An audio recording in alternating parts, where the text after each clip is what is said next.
Radhe Radhe friends, जय श्री कृष्णा। आशा करती हूँ आप सभी स्वस्थ और मस्त होंगे अपने अपने लाइफ में। तो आज हम बनाने जा रहे हैं नींबू का अचार। नींबू का अचार हेल्थ के लिए बहुत बेनिफिट होता है। नींबू के अचार में vitamin C, antioxidant, potassium, calcium जैसे पोषक तत्वों से भरपूर होता है, जो रोग प्रतिरोधक क्षमता बढ़ाता है और पाचन भी सुधारता है।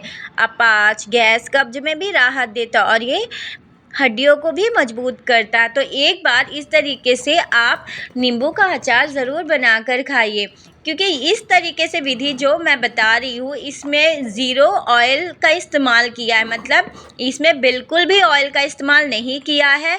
ये पूरी तरीके से 100% सिर्फ नींबू ऐसे ही बनाया गया। तो सबसे पहले आप नींबू ले लीजिए, आपको जितनी मात्रा में बनाना है आप उतना ले लीजिए। मेरे पास करीब आधा किलो है और अगर काउंट में देखा जाए तो ये 15 से 16 नींबू है। ये नींबू मेरे बड़े आकार के हैं। नींबू लेते वक्त आप ये ध्यान रखिए कि उसमें ज़रा भी मतलब दाग नहीं होना चाहिए, क्योंकि आपके अचार को बहुत लॉन्ग टाइम तक रखना रहता है। तो आप एकदम फ्रेश नींबू लीजिए और उसे अच्छी तरीके से धो लीजिए। धोने के बाद इस तरीके से सुखा लीजिए, उसका पानी जो भी है अच्छी तरीके से सुखा लीजिए। और देखिए इस तरीके से आप नींबू को काटिए। जिस तरीके से मैं बता रही हूँ आप उसी तरीके से काटिए नींबू का अचार, तो आपका नींबू का अचार बहुत अच्छे से प्रिजर्व भी रहेगा और इस टेस्ट भी रहेगा। तो सबसे पहले आप नींबू को आधा कर लीजिए, उसके बाद आधा करने के बाद उसके और टुकड़े कर लीजिए, मतलब एक नींबू के आप 4 टुकड़े कर लीजिए। इस तरीके से सारे नींबू कर लीजिए। और जो मैं मसाला इस्तेमाल कर रही हूँ तो ये घर का ही मसाला बनाया हुआ है।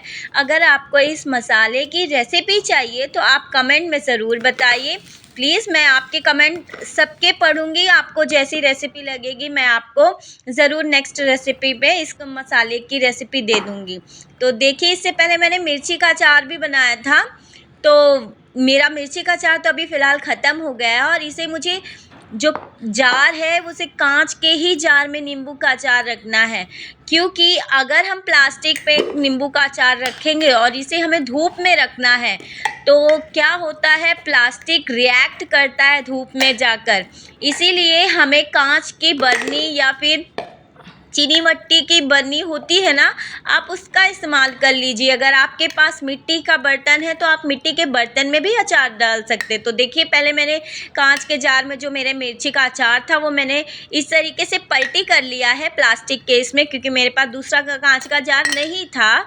तो अभी मैं इसी में जो अचार है, मेरे नींबू के अचार है, मैं इसी पे पलटी कर दूँगी।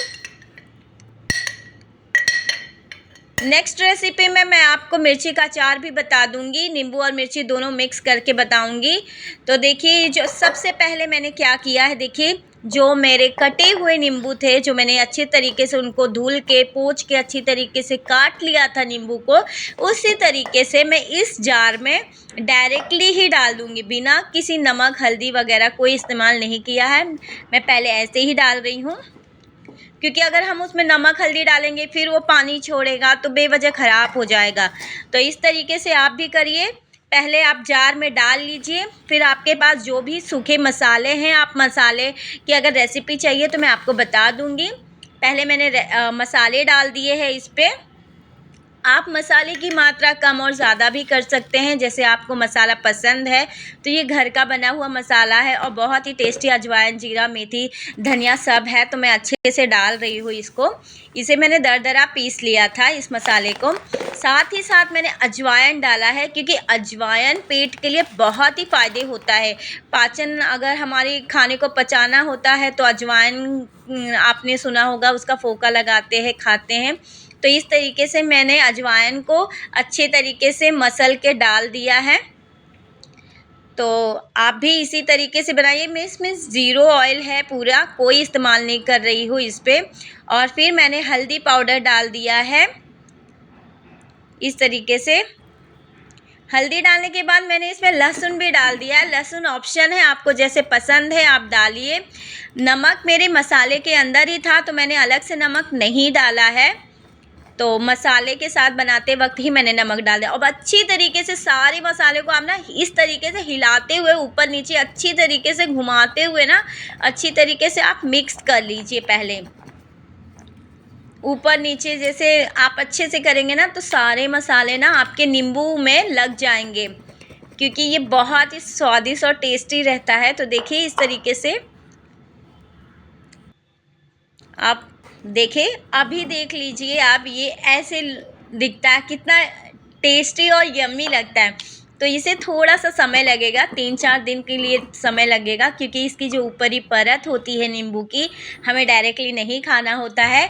इसे हमें धूप में रखना पड़ता है, क्योंकि ये धूप में अच्छे से ये गल जाएगा। फिर आपका ये नींबू का अचार 4-5 दिन के बाद तैयार हो जाएगा। आप भी खाइए। राधे राधे।